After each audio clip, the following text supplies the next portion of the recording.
Perkenalkan, nama saya Alexander Tahun, Prodi Manajemen Pendidikan Kristen semester 2. Di sini saya akan mempresentasikan tugas akhir semester dengan judul Komponen Utama Manajemen Pendidikan Berbasis Sekolah. Tujuan dari MBS adalah meningkatkan efektivitas dan kualitas pendidikan dengan memperdayakan sekolah dalam mengelola operasionalnya.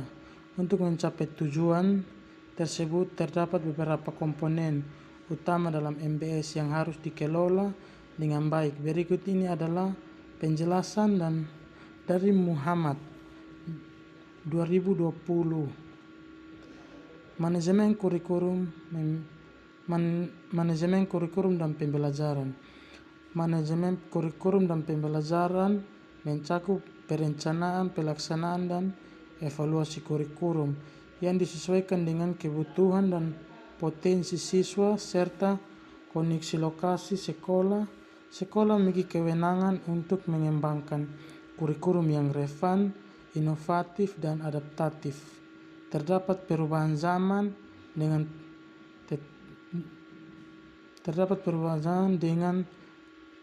tetap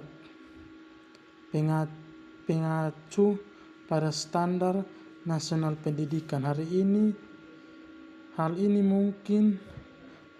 memungkinkan proses pembelajaran yang lebih konsistual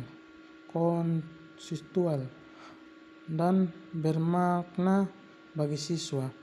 Manajemen peserta didik. Manajemen peserta didik melibatkan pengelolaan seluruh aspek yang berkaitan dengan siswa, mulai dari penerimaan, pengembangan, hingga layanan pendukung lainnya. Tujuannya adalah menciptakan lingkungan yang kondusif bagi pertumbuhan dan perkembangan siswa secara optimal. Ini termasuk pengelolaan data, siswa bimbingan dan konseling, serta pengembangan kegiatan ekstrakurikuler yang dapat mengasah bakat dan minat siswa. Rumusan masalah, manajemen pendidikan dan tenaga kependidikan. Komponen ini berfungsi pada pengelolaan sumber daya manusia di sekolah, termasuk guru, staf pendidikan, pendukung lainnya.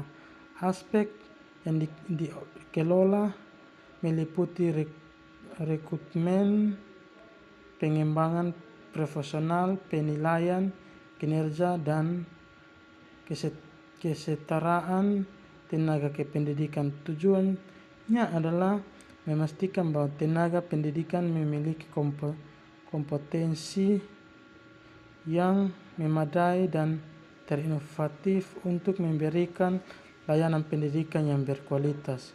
Manajemen sarana dan prasarana. Manajemen sarana dan prasarana mencakup perencanaan, pengadaan, memelihara, dan mengembangkan fasilitas fisik sekolah. Sarana dan prasarana yang memadai seperti ruang kelas, laboratorium, perpustakaan, dan fasilitas olahraga sangat penting untuk mendukung proses pembelajaran yang efektif. Pengelolaan yang baik memastikan bahwa fasilitas tersebut dapat digunakan secara optimal dan berkelanjutan. Manajemen keuangan. Manajemen keuangan melibatkan perencanaan, pengalokasian, menggunakan dan melaporkan anggaran sekolah dengan otonomi. Yang dimiliki sekolah bertanggung jawab untuk mengelola dana yang diterima dari pemerintah, orang tua, atau sumber lainnya dengan transparan dan akuntabel. Pengelolaan keuangan yang baik memastikan bahwa sumber daya finansial digunakan secara efisien untuk mendukung program pendidikan yang telah direncanakan. Manajemen hubungan dengan masyarakat. Komponen ini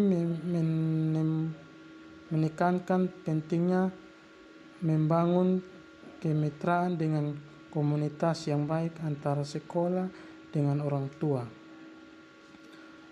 Manfaat manajemen layanan khusus.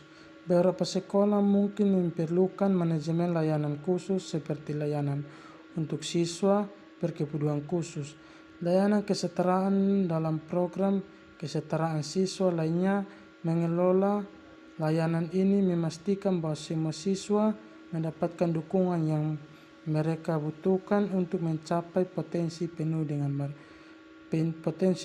mereka. Implementasi komponen-komponen MBS. Implementasi efektif dari komponen-komponen MBS memerlukan perencanaan strategi, pelaksanaan yang konsisten, dan evaluasi berkelanjutan. Sekolah perlu mengembangkan rencana pengembangan sekolah yang komprehensif, mencakup visi, misi, tujuan, dan program kerja yang jelas. Partisipasi aktif dari seluruh warga sekolah dengan dukungan dari masyarakat sekitar sangat penting dalam proses ini. Tantangan dalam implementasi MBS. Meskipun MBS menawarkan banyak keuntungan, implementasinya tidak bebas dari tantangannya. Beberapa tantangan yang sering dihadapi meliputi keterbatasan sumber daya, resistensi terhadap perubahan, kurangnya kepastian manajerial, dan minimnya partisipasi masyarakat untuk mengatasi tantangan-tantangan yang diperlukan pelatihan dan pengembangan kepastian bagi tenaga pendidikan. Sosialisasi yang efektif mengenai manfaat MBS serta upaya untuk meningkatkan keterlibatan komunitas dalam proses pendidikan. Hasil analisis kepemimpinan kepala sekolah. Di lapangan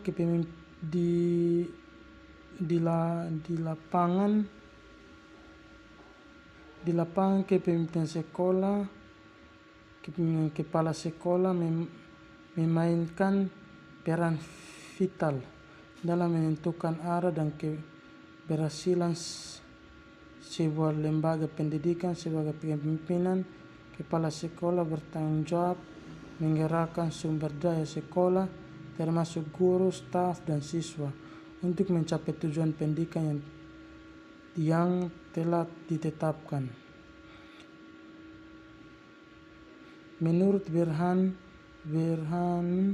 2023, kepemimpinan sekolah adalah kemampuan dan kewenangan untuk mempengaruhi, menggerakkan, dan mengarahkan tindakan serta mendorong timbulnya kemauan yang kuat dari seluruh komponen sekolah untuk mencapai tujuan bersama. Kepala sekolah harus mampu berperan sebagai edukator, manajemen administrasi, dan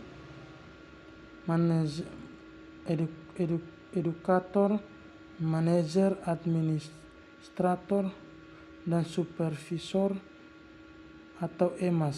Selain itu, dalam perkembangan yang disesuaikan dengan kebutuhan masyarakat dan perkembangan zaman, kepala sekolah juga harus mampu berperan sebagai leader, inovator, motivator, dan entrepreneur di sekolah.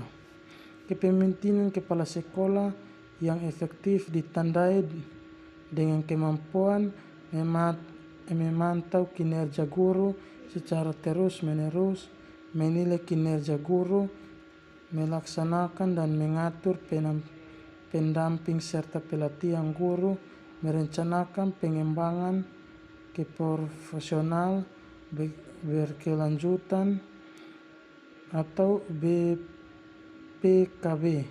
Guru mengkoordinasikan kerja tim dengan mengkoordinasikan pembelajaran kolaboratif.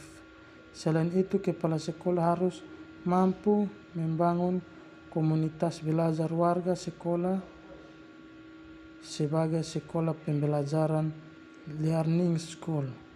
Hal ini penting untuk menciptakan budaya sekolah yang kondusif bagi pertumbuhan dan perkembangan seluruh komponen sekolah. Dalam konteks manajemen pendidikan, kepala sekolah harus memiliki komponen manajemen pendidikan sekolah. Sekian dan terima kasih. Tuhan Yesus memberkati.